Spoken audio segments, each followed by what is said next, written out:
Hello fellow modelers, welcome back. A little delay with my build here. Last week we had some severe weather here in New York, a lot of heavy rains. I actually got some water damage in my place. Woke up in the middle of the night to water dripping. Actually it was dripping about 12 inches away from where this camera I typically keep it. So needless to say, I had to do a lot of cleanup and stuff and get everything repaired. But I have managed to do some work in the meantime. Unfortunately, I did not get a chance to videotape it because I didn't have a place to videotape it. I was just building wherever I could during the past few days. But as you see here, made some progress. I've done some painting.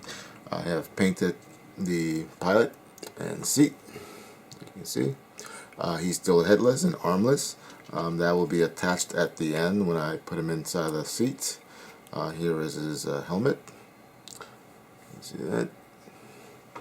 And his arm. Okay. Here is the nose cone. I have put weight in the nose cone to keep it from being a tail setter. It's been primed and painted, the gray that I'm going for this build. Painted some of the other parts like the wheel well covers, white on the inside, gray on the outside. I have painted the some of the ordnance, including the fuel tanks here. I don't know how well this shows up in the video, but there is some pre-shading, and you can see the recessed panel lines pretty defined there. If you see a couple of little pieces here that are yellow, the horizontal stabilizer and the vertical stabilizer.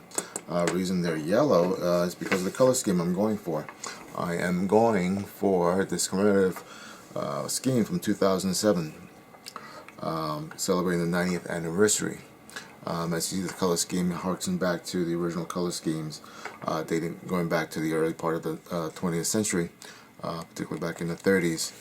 We had the yellow and blue, the bright colors that were used. You see, you got the blue top with yellow tails and yellow wings, using the stars and stripes, with gray underneath for the modern jet era. You see, and here's the location of all the stencils. These are SuperScale International by Squadron Products, and these decals, I'm going to show them to you right now. Here they are.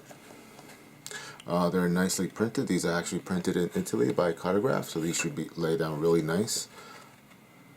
It comes with full stenciling for all the for the fuel tanks, for the rescue, the nose step, and so forth. So it's a pretty complete set here on this one sheet. So these are nice. And let me show you where we are with the plane itself. Here we are. I have painted the underside, the gray and the orange yellow on the underside of the wings.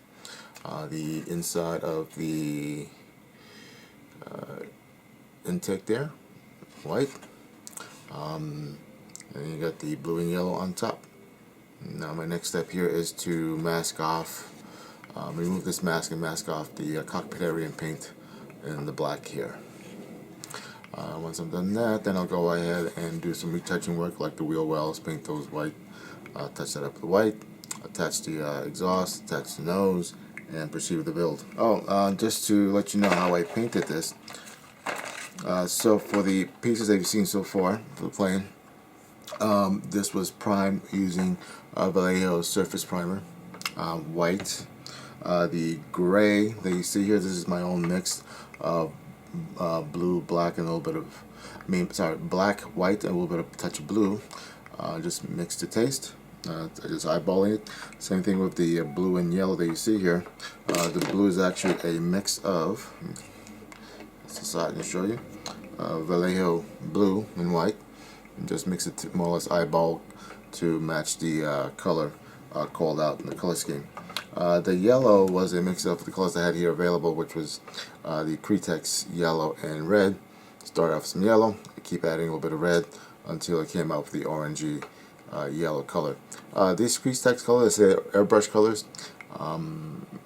These are really more airbrushes, or if you're dealing with a 0.5 or a 1mm nozzle. I mean, these are really made for t-shirts and that kind of thickness. So they're not going to spray very well if you're using your regular conventional airbrushes. So what I do with these, I thin them down. I use a combination of Tamiya's thinner, and also some pledge the clear to thin it down as well. And once you get it thin enough, it will go through an airbrush fine and lay down fine on the model. But I do recommend don't airbrush these as is, thin them down considerably. Alright, so that is my update, and I will see you at the next update later this week. Thank you. Hi, welcome back. This is actually the same day as the previous clip. I actually got to do a little bit more work on this than I thought today. So I've attached the landing gear, attached the nose, attached the tail. So making some pretty good progress. Painted the black on in the canopy. Have the pilot body and seat temporary position there. Actually, this is not glued in. This is just held in there by friction. Got the navigation lights, red, green, all set up. So just need to do a little bit more touch-up work and then get this ready for decals. Obviously, you have to still attach the tail, the vertical and horizontal stabilizers, and I'll do that next after this. Then give everything a nice good coat and get it ready for the decals. And after the decals, put another protective coat on that, and then the finishing touches, which would be the putting on the ordnance and so forth. One thing I do want to point out here in the landing gear, in the main landing gear, to me the instructions here in the Academy kit are not all that clear here, how it goes together. Here, how it goes together. It's a little vague, I think, the way that exactly where these pieces go. So if you take a look here, this is how I put it together. So you have your main landing gear here, so excuse me, your main landing gear, which is this. You have your support here, which is this, and you have your other support here, which is this here on the plans. So this attaches to a little hard to see, but there's a little pin there where that attaches, and then this goes into a little hole in there, and this attaches to a little